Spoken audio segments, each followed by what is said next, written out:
Hello students, today I am going to continue with the same chapter, that is on the face of it, and it is a play. And in this play we have read about the two main characters, that is Mr. Lamb and the little boy of 14, that is Derek. And this play, I must tell you, is divided into three scenes, with the first one being the longest one, because it is here that Derek, the boy of 14, undergoes a change. The play features an elderly gentleman named Mr. Lamb and a young lad of 14 who meet in the former's garden, that is Mr. Lamb. And this boy, Derek, enters the garden secretly, thinking it to be empty, but is shocked or startled by Mr. Lamb's advice, mind the apples.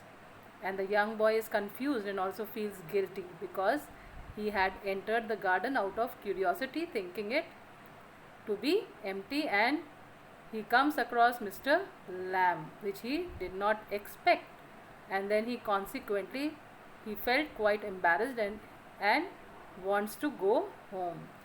However, Mr. Lamb assures him by telling him that he does not mind strangers entering his garden or his house, or he keeps all the gates of his house and the garden open.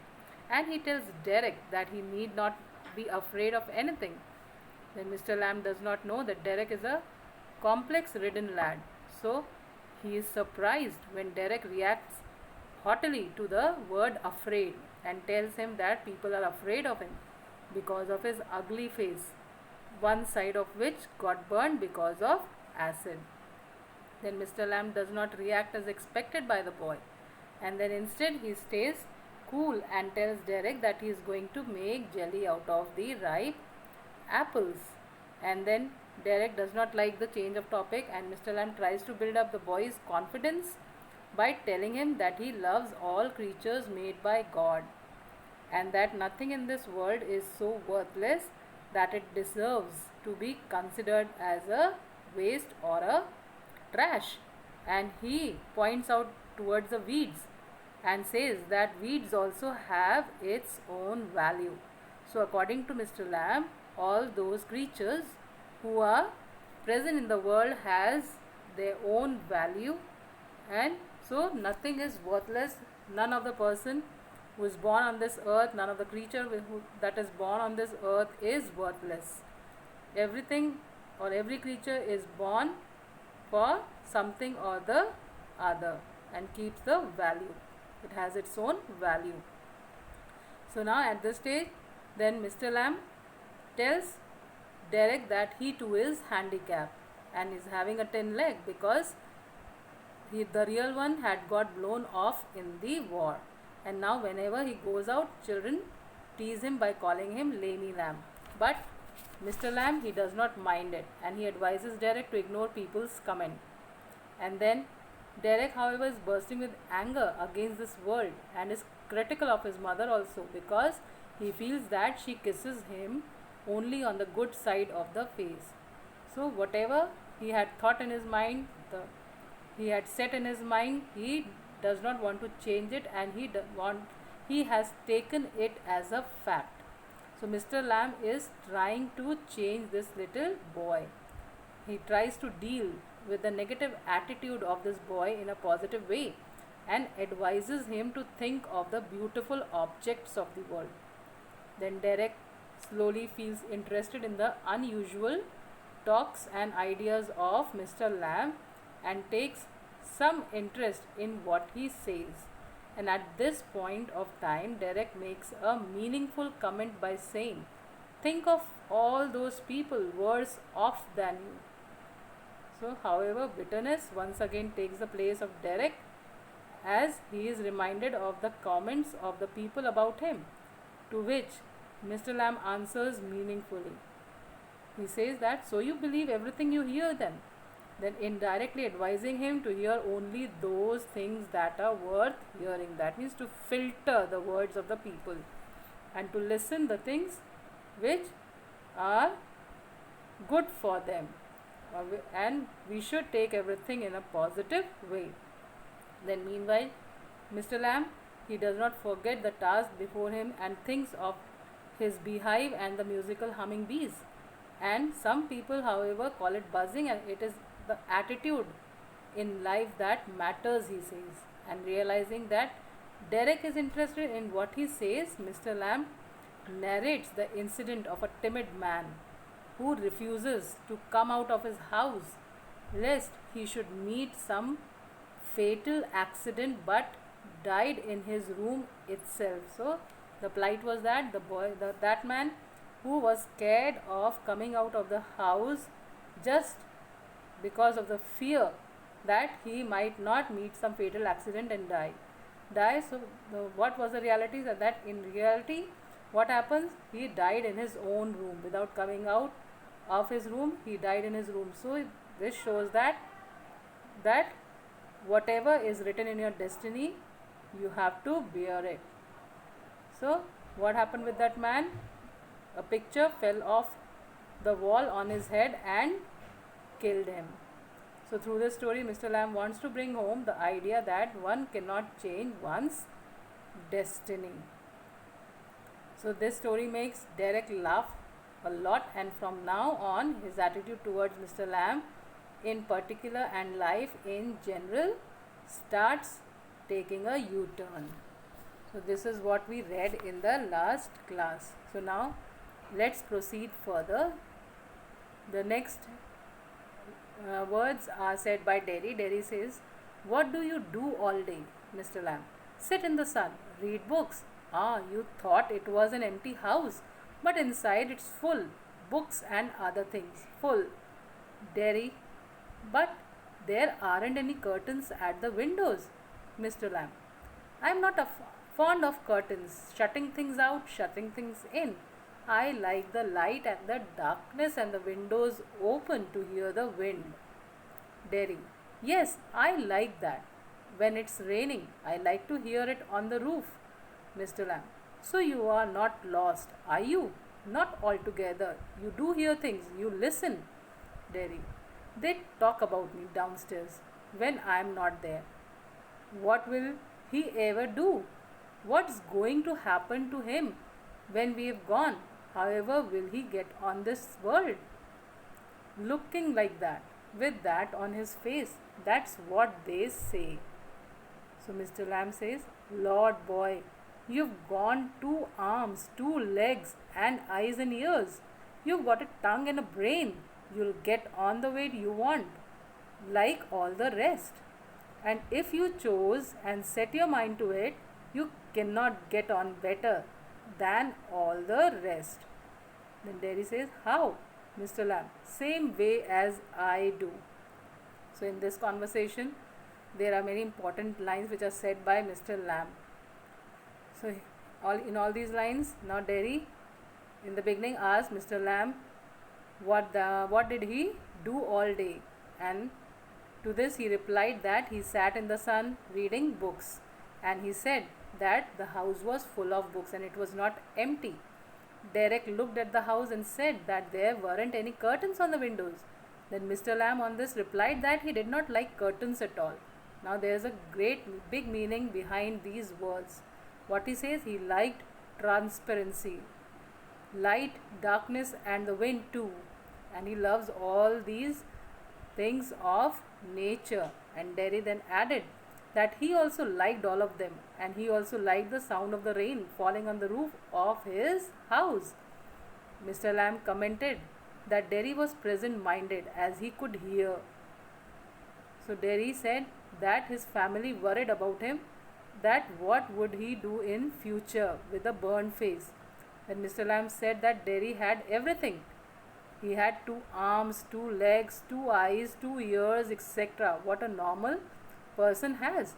And he wanted to make Derry realize that he had so much which many other people are deprived of. And he added that Derry could accomplish a lot if he determined to do so. And then Derry asked, "How is it possible?" Then Mr. Lamb replies that the same was as he did. He also did the same thing. Then further Derry asked Mr. Lamb, "Do you have any friends?" Mr. Lamb answers, hundreds. Derry, but you live by yourself at that house. It's a big house too. Friends. Then Mr. Lamb answers, friends everywhere. People come in. Everybody knows me. The gate's always open. They come and sit here. And in front of the fire in winters, kids come from the apples and they come for the apples and pears. And for toffee, I make toffee with honey. Anybody comes. So have you. Derry, but I'm not a friend.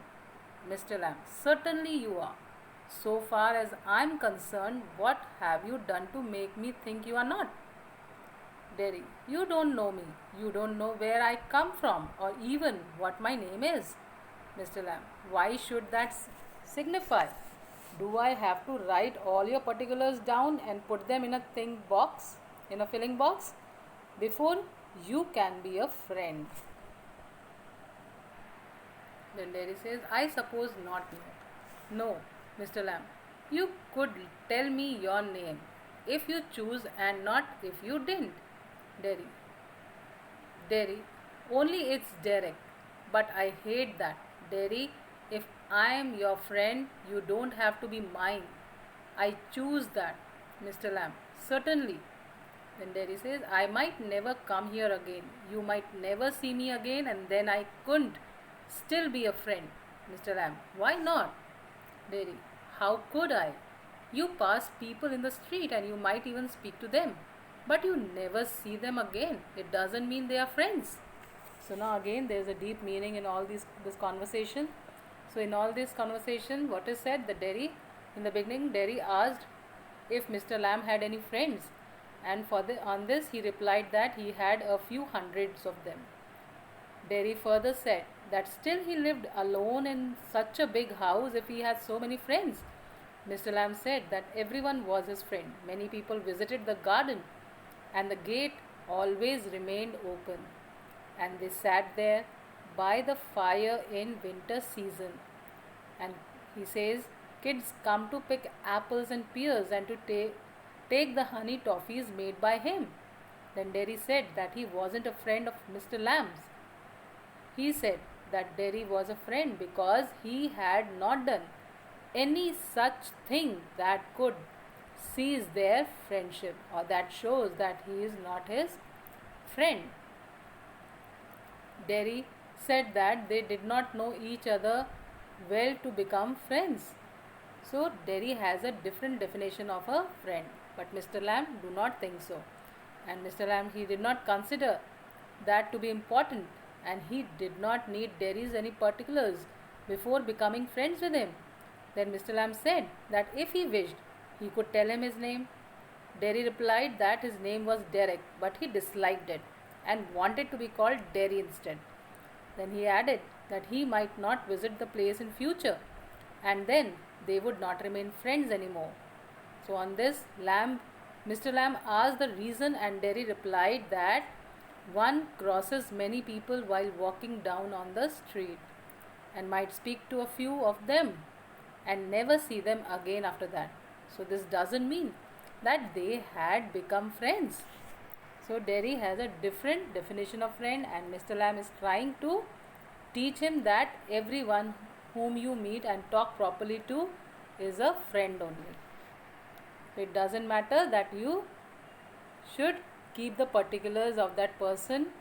If you have a friend, you should know each and everything about him, or you should visit him, or you should stay with him. So it is not that important. Then further, the next line says that, now Mr. Lamb says, doesn't mean they are enemies either, does it, Derry? No, they are just nothing people, that's all. Mr. Lamb, people are never just nothing, never. Derry, there are some people I hate. Mr. Lamb, that would do you more harm than any bottle of acid. Acid only burns your face. Derry, only? Mr. Lamb, like a bomb, only blew up my leg. There's worse things can happen. You can burn yourself anyway inside. Derry, After I'd come home, one person said he would have been better off stopping in here. In the hospital, he'd better off with others like himself. She thinks blind people only ought to be with other blind people and idiot boys with idiot boys. Mr. Lamb. And people with no legs altogether. Derry. That's right. Mr. Lamb answers, what kind of a world would that be? Derry says, at least there would be nobody to stare at you because you weren't like them. Mr. Lamb. So you think you are just the same as all the other people with burned faces? Just by what you look like. Ah, everything's different, everything the same, but everything different itself. Derry, how do you make all that out? And Mr. Lamb says, watching, listening, and thinking. Then Derry, I would like a place like this, a garden. I would like a house with no curtains. Mr. Lamb says, the gate's always open. Derry, but this isn't mine.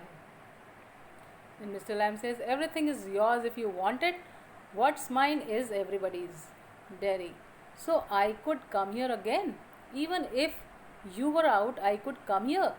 Mr. Lamb, certainly. You might find others here, of course. Derry, oh. Mr. Lamb says, well, that needn't stop you. You needn't mind. Derry, it would stop them. They'd mind me. When they saw me here, they look at my face and run. So again, this conversation, now Derry is saying that if Mr. Lamb is not there in the house, then also he could come, and on that Mr. Lamb says, yes, certainly he could come there in his house, in the garden, in his absence also. And then Derry says that the other people who visit his garden would stop coming there just because Derry was there and they would not like Derry to be there. So in all this conversation, we can say that Mr. Lamb, he commented that it did not mean that strangers were enemies. If they are not friends, then it doesn't mean that they are your enemies. Then Derry said that they were nothing, just people. And Mr. Lamb said that it could not be that people were nothing to each other. And Derry said that there were some people whom he hated. Then Mr. Lamb on this replied that hatred would harm him more than the acid that had only affected his face. So this is the very important comment that Mr. Lamb made. And on this Derry commented that only his face. Mr. Lamb said that a bomb explosion blew up his leg. But there were worse things that could happen. One could burn himself up from the inside by the negative feelings. And Derry said that when he had returned from the hospital, a person had said that it was better if he had remained there with people like him.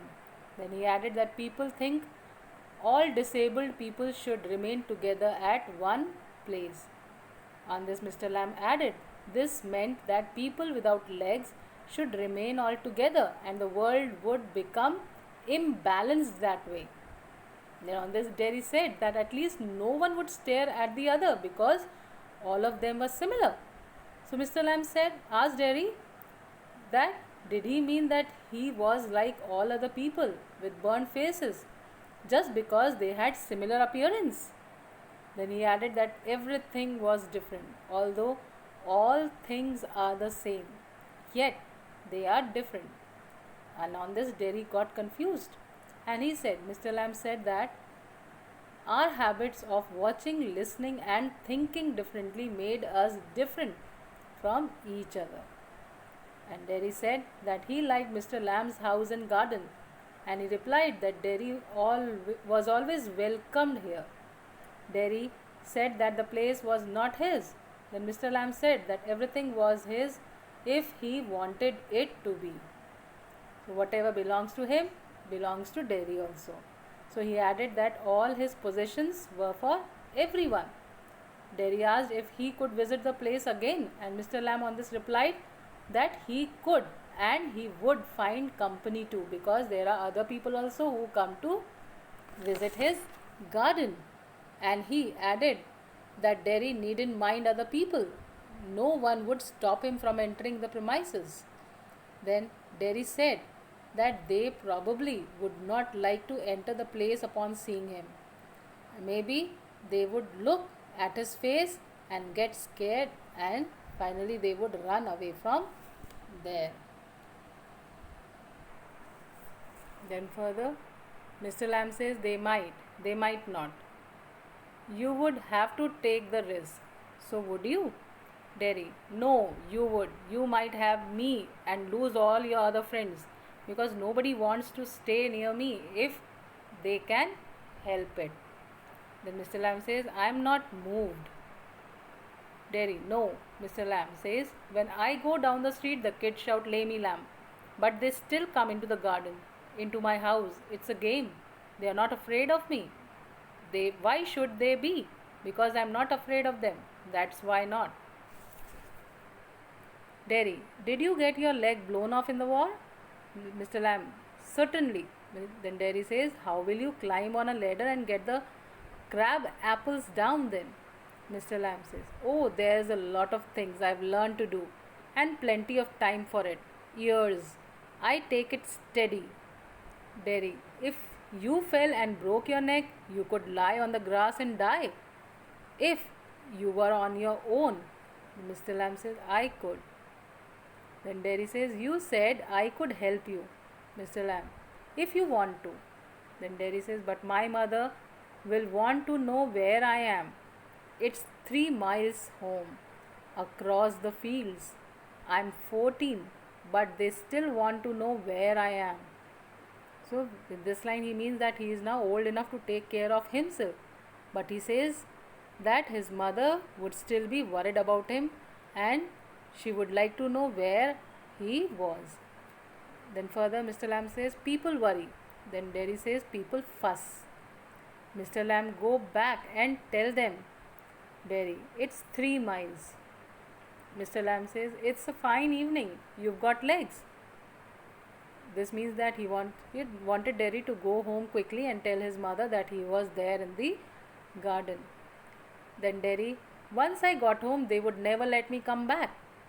Mr. Lamb, once you got home, you would never let yourself come back. So it is a very different thing what he commented on Derry. And this comment would have a very deep effect on the boy. Then further Derry says, you don't know what I could do. Mr. Lamb, no, only you know that. Derry, if I chose. Then Mr. Lamb says, if you chose. I don't know everything, boy. I can't tell you what to do. So in these lines, the word fuss means show of anger or worry. So in these lines, what is said? Mr. Lamb, he replied that they might or might not run away and that he had to take a chance on that. When Derry tells Mr. Lamb that if he would continue to come to his garden in his absence and the other people would see him there, then they might run away from there, or they would never come there in the garden again. So on this, Mr. Lamb replied that they might or might not run away, that he had to take a chance on that. Then Mr. Derry said that Mr. Lamb had to choose out of him and the other people as visitors because no one liked to remain near him. He feels that, because this is the feeling of little Derry, because he has made, or he has set in his mind that the other people do not like his appearance and they would not like to be in his company. And this attitude will be changed by Mr. Lamb. He is trying to bring the positive attitude of this boy. Then further Mr. Lamb, he says that Mr. Lamb would lose all his friends if he had Derry in his garden. On this, Mr. Lamb said that he was there and did not run away on seeing Derry. Then he added that when he went out on the street, kids teased him, although they visited his garden and his house. And he says that it was like a game. And they were not scared of him because he was not scared of them. So Derry asked that, did his leg get injured in the war? And Mr. Lamb replied that it did so. Then Derry further asked that how would he climb up the ladder to pluck the apples, as he is handicapped? He does not have one leg. And on this he replied that there were a lot of things that he had learned to do. As he was all alone, so he learned to do everything by himself. He is not dependent on anybody. Then Derry added that if he climbed the tree alone, fell from it and broke his neck, then he would lie on the grass dead. Then Mr. Lamb said that it could happen, and Derry asked if he could help him pluck the apples. Now Derry is giving his hand, he is trying to say that he wanted to help Mr. Lamb. So on this Mr. Lamb said that he could help him if he wanted to. Then Derry said that his mother would be waiting for him. His home was 5 miles away across the fields, and he was 14 years of age, but still he was supposed to tell her where he was. Then Mr. Lamb added that people had the habit of worrying. Then Derry added that actually they were in a habit of fussing, not worrying, but it is a fuss. What is fuss? That is it is a show of anger, or they just want to show that they are worried about him. Then Mr. Lamb asked Derry to go home and inform his mother of his whereabouts, that where he is sitting. His house was 3 miles away. As the weather was fine and he had legs, he could easily go home and tell them and return. Then on this Derry said that once he went home, he would not be allowed to return. His mother would not let him come back to Mr. Lamb. Then on this Mr. Lamb added that once home, Derry himself would not feel like coming back. So what he said, that it all depends on him. If he wanted to come, then nobody could stop him. So this was again, this line has a very deep meaning behind.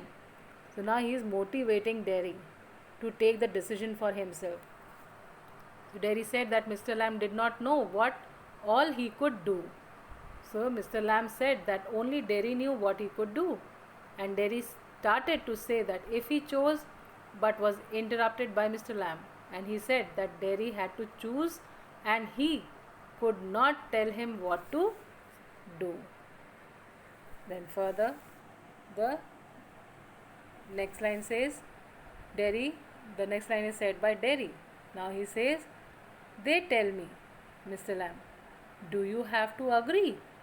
Then Derry says, I don't know what I want. I want something no one else has got or ever will have, something just mine, like this garden. I don't know what it is. Mr. Lamb, you could find out. Derry says, how?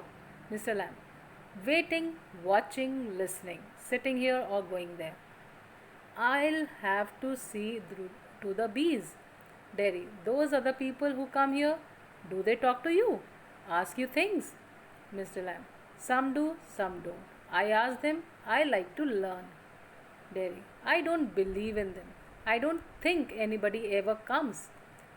You are here all by yourself and miserable, and no one would know if you were alive or dead, and nobody cares.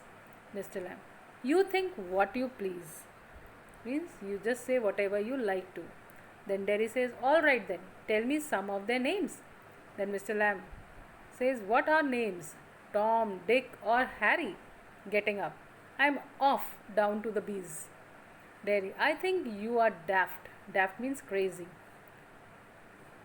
Then Mr. Lamb, that's good excuse. Derry, what for?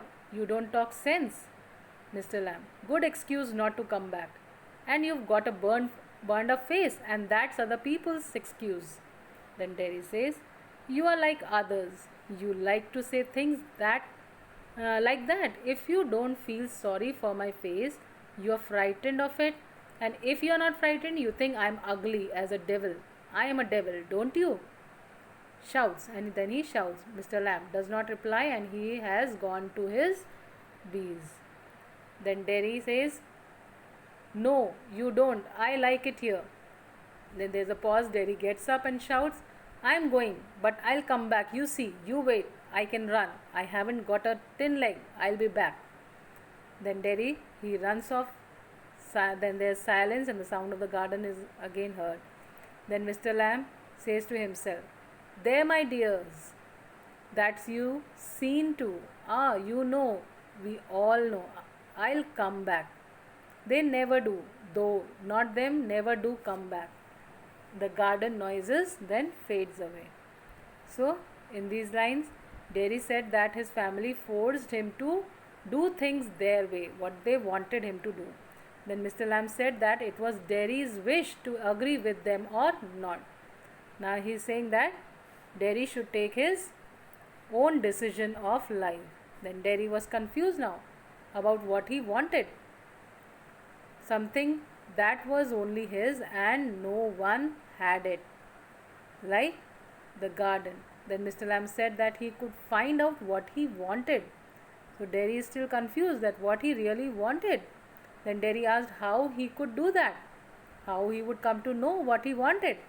Mr. Lamb told him to wait, watch and listen. Then he added that he had to see the bees, so he would have to leave from there.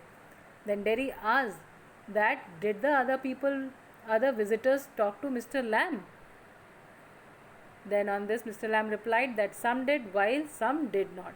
And Derry said that he did not believe that someone ever visited the place. So on this Mr. Lamb replies that he lived alone all by himself and no one cared for him. Mr. Lamb said that Derry could think as he pleased because Derry feels that nobody would visit Mr. Lamb and he's sure that nobody is bothered about Mr. Lamb. Then Derry could think as he said that Derry could think as he pleased of what he wanted to think and he does not mind at all. Then Derry asked him the names of some of the visitors. On this Mr. Lamb said that names were nothing. They could be like Tom, Dick or Harry. He left to see the bees then, saying nothing. Then Derry said that perhaps Mr. Lamb was mentally challenged. And on this Mr. Lamb said that was a good excuse for Derry. But Derry said that Mr. Lamb did not talk sense. He just talked senseless things. And that's why he said so. And on this Mr. Lamb repeated that it was a good excuse for not returning to the garden. Now he is provoking Derry to return back. So at this place we can say that Mr. Lamb also feels very lonely and he from inside he wants Derry to return back from his home. So now Derry's face was burned, which was other people's excuse for not seeing Derry. And Derry said that Mr. Lamb was like other people. If he was not sorry that his face was burned, then maybe he was scared of it. And if not that, then maybe he thought that Derry was an ugly boy and he is as ugly as a devil. And he added that he was a devil. Then Derry shouted. Mr. Lamb did not reply as he had gone to see the bees. Now Derry became calm and quiet and said that Mr. Lamb did not think him to be a devil and he liked to be in the garden. Then Derry got up and shouted that he was leaving and that he would return to see him. Now he took the challenge as Mr. Lamb told him that he would never return and he did not. Then he says he did not have a 10 leg. There he says that he did not have a 10 leg and he could run and would be soon back. And then saying that Derry ran off to his home. The place was silent with the sound of the creatures of the garden as now only Mr. Lamb was there in the garden. Mr. Lamb talked to the bees and that they saw all that happened. They all knew that no one ever returned to the garden. So this is all for today. I'll continue with the same chapter, scene 2 in my next class. Thank you and good